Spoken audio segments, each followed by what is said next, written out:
दोस्तों, कार्तिक मास के शुक्ल पक्ष की जो एकादशी तिथि होती है उसे देव उठनी एकादशी, देव प्रबोधनी एकादशी या देवोत्थानी एकादशी कहा जाता है। दोस्तों, ये जो एकादशी होती है हिंदू धर्म में इसका बहुत अधिक महत्व है। सनातन धर्म में जब तक भगवान श्री हरि विष्णु सो रहे होते हैं किसी भी तरह का मांगलिक कार्य नहीं होता है। और आज के दिन की जो एकादशी है बहुत महत्वपूर्ण है। क्यों इतनी महत्वपूर्ण है? क्योंकि इस दिन भगवान श्री हरि विष्णु 4 महीने की योग निद्रा के बाद जागते हैं, इसलिए ही इस एकादशी को देव उठनी एकादशी कहा जाता है। और आज के दिन जब भगवान श्री हरि विष्णु जागते हैं तो उनका तुलसी से विवाह कराया जाता है। भगवान विष्णु के शालिग्राम स्वरूप का विवाह होता है तुलसी के साथ, और तभी से जितने भी मांगलिक कार्य हैं जो 4 महीने से नहीं हो रहे होते हैं, सभी तरह के मांगलिक कार्यों की शुरुआत हो जाती है। दोस्तों, ऐसे समय में कहा जाता है कि जो ये एकादशी तिथि है, इस समय में अगर आप भगवान श्री हरि विष्णु की पूजा करते हैं विधिवत, और किसी भी तरह की आपकी कामना हो, अगर भगवान श्री हरि विष्णु से आप कहते हैं, अवश्य पूरी होती है। क्योंकि इस समय में जब भगवान श्री हरि विष्णु जागृत अवस्था में आते हैं, सभी भक्त उनकी आराधना कर रहे होते हैं। और जब भगवान श्री हरि विष्णु की पूजा भक्त करते हैं और पूरे श्रद्धा भाव से करते हैं, तो भगवान श्री हरि विष्णु अवश्य उसकी सुनते हैं। और इस समय में जो आप पूजा करते हैं भगवान श्री हरि विष्णु की, जब भगवान श्री हरि विष्णु जागते हैं और आप पूजा कर रहे हैं, माँ लक्ष्मी के साथ उनकी पूजा आप करें। इससे आपके घर में धन का आगमन होगा। आज का दिन बहुत विशेष दिन होता है। आज के दिन आपका कोई भी उपाय किया हुआ व्यर्थ नहीं जाता है, उसका फल आपको अवश्य मिलता है और शीघ्र मिलता है।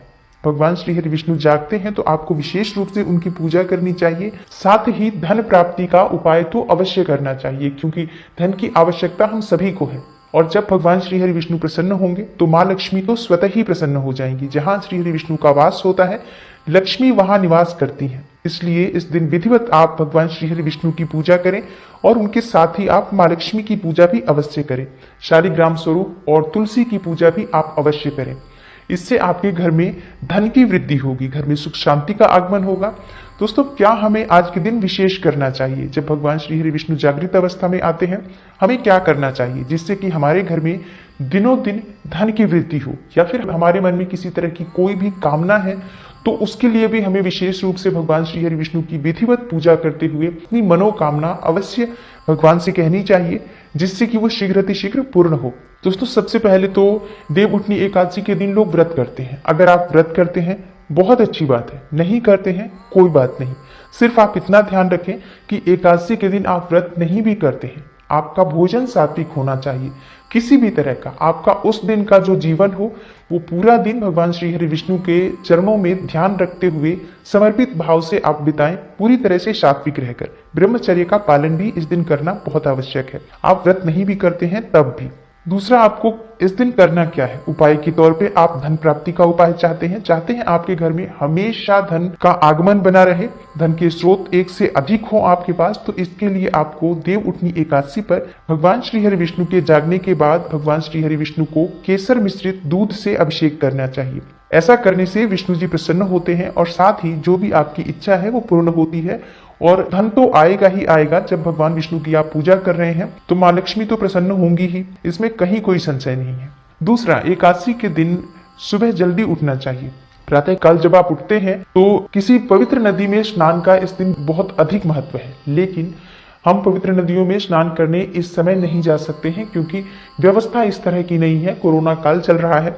तो ऐसे में आप अपने घर में ही गंगा जल मिला लें अपने स्नान के जल में और फिर स्नान करें। पहले आपको अपनी बाल्टी में गंगा जल डालना है, उसके बाद आपको स्नान का पानी डालना है, तभी वो शुद्ध गंगा जल का स्वरूप मिलेगा आपको स्नान के लिए। पानी में गंगा जल मिला के नहीं, गंगा जल में पानी मिलाकर स्नान कीजिए। स्नान करने के बाद आपको गायत्री मंत्र का जाप भी करना चाहिए। भगवान सूर्यदेव को अर्घ्य जरूर देना चाहिए, इससे आपका स्वास्थ्य अच्छा रहेगा और धन की वृद्धि होगी। धन वृद्धि के लिए आप एकादशी के दिन दोस्तों विष्णु मंदिर में जरूर जाएं। विष्णु मंदिर में जाकर आप भगवान श्री हरि विष्णु की विधिवत पूजा करें। सफेद मिठाई लें या फिर खीर लें आप, और उसका भोग अवश्य लगाएं जाकर भगवान श्री हरि विष्णु को। भोग आप जो भी अर्पित करें भगवान को, उसमें तुलसी का पत्ता अवश्य होना चाहिए, क्योंकि भगवान श्री हरि विष्णु प्रसन्न तभी होते हैं जब उनको तुलसी पत्र अर्पित किया जाता है। तो ये आप जरूर ध्यान रखें। अगर आप मंदिर नहीं जा सकते हैं, अपने घर में ही ये उपाय करें। आप भगवान श्री हरि विष्णु की मूर्ति के सामने इसी तरह से आपको पूजा करना है। एकादशी के दिन विष्णु मंदिर में एक नारियल लेना है आपको, जटा वाला नारियल ले और थोड़े से बादाम आप ले लें और इसे ले जाकर आप भगवान श्री हरि विष्णु के मंदिर में अर्पित करें। इस उपाय को करने से आपके जितने भी रुके हुए कार्य होंगे वो सभी बनने लग जाएंगे, सुख की प्राप्ति होगी, धन की प्राप्ति होगी।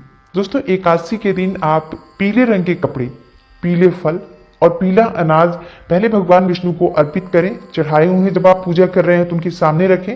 उसके बाद ये सभी वस्तुएं किसी गरीब को, किसी जरूरतमंद को दान कर दें। ऐसा करने से भगवान विष्णु की कृपा आप पर सदा बनी रहेगी। दोस्तों, देव उठनी एकादशी के दिन शाम के समय तुलसी के पौधे के सामने गाय का घी का दीपक जरूर जलाना चाहिए। शुद्ध घी का दीपक आपको तुलसी के सामने जलाना चाहिए और ओम नमो भगवते वासुदेवाय नमः इस मंत्र का जाप करते हुए तुलसी की 11 परिक्रमा करनी चाहिए। इस उपाय से घर में सुख शांति बनी रहती है और किसी भी प्रकार का कोई संकट आपके घर में नहीं आता। साथ ही भगवान श्री हरि विष्णु और माँ तुलसी की कृपा से आपके घर में धन भरा रहता है हमेशा। दोस्तों, एकादशी के दिन दक्षिणावर्ती शंख में जल भरकर भगवान श्री विष्णु जी का अभिषेक करें। इस उपाय से भगवान विष्णु और माँ लक्ष्मी दोनों प्रसन्न होते हैं। धन वृद्धि का आशीर्वाद मिलता है आपको, आपके घर में धन का आगमन सदा बना रहता है। एकादशी के दिन किसी पीपल के वृक्ष पर आपको जल जरूर चढ़ाना चाहिए सुबह के समय, और पेड़ के नीचे आप शाम के समय शुद्ध घी का दीपक जलाएं। पीपल में भी भगवान श्री हरि विष्णु का वास माना गया है, जैसा कि भगवत गीता में श्री कृष्ण ने स्वयं कहा है, वृक्षों में मैं पीपल हूँ। तो पीपल के नीचे अगर आप जल अर्पित करते हैं पीपल की जड़ में, और शाम के समय पीपल की नीचे ही आपको शुद्ध घी का दीपक जला दें आप, तो इससे कर्ज में अगर आप हैं तो कर्ज से मुक्त हो जाएंगे। और कर्ज से मुक्त तभी होंगे जब धन आएगा। तो ये धन वृद्धि का उपाय है। आप धन आगमन चाहते हैं तो ये आप अवश्य करें। दोस्तों, इस दिन आपको तुलसी विवाह अगर आपके घर में होता है आप जरूर करें।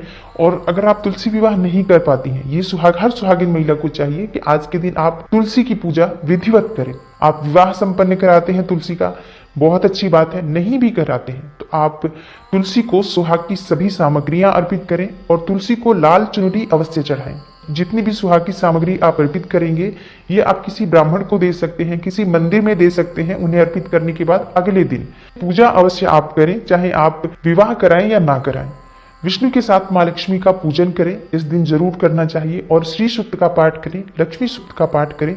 विष्णु सहस्त्र नाम के पाठ से आपके घर में धन का आगमन बना रहेगा, धन की वृद्धि होगी।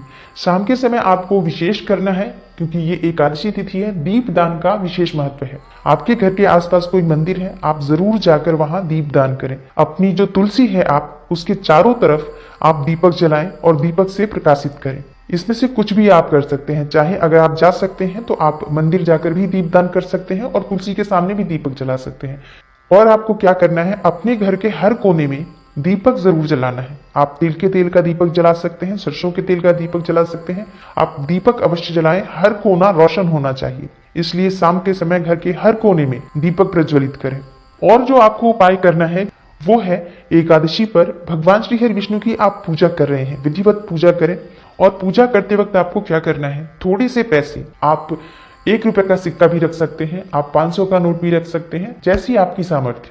आप कुछ पैसे भगवान श्री हरि विष्णु के चरणों में अर्पित कर दें।